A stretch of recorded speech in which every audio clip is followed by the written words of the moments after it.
So tonight we are seeing here at Tate the first in a series of commissions, which are commissions for BMW Tate Live Performance Room, where we invited dancers and performers to perform for the box of the camera, for the box of the computer.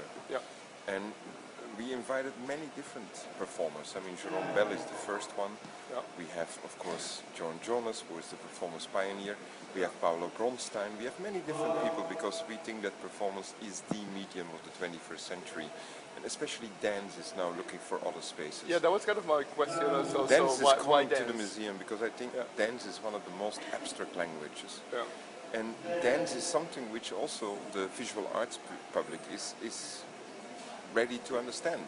Not just since a couple of years, but I think since the middle of the 19th century already. So many visual artists have been fascinated by dance. There were all these collaborationships.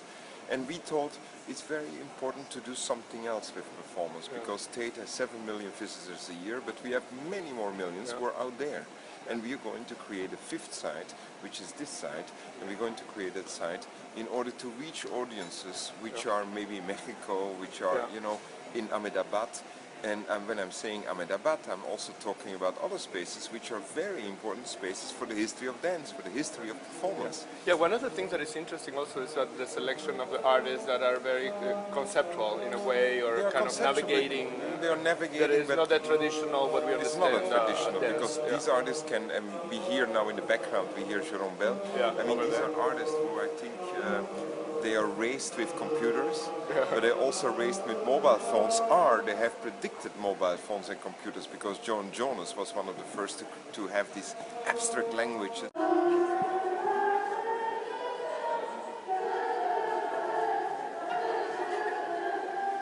not just about information, it's not just about being out there, you know, via this new media. It's also a dedicated space because we say this is your space, this is a new form of a black box. This is a new form of a white box. This is a new form of a dance stage. And use that dance stage, use that performance space. And I'm sure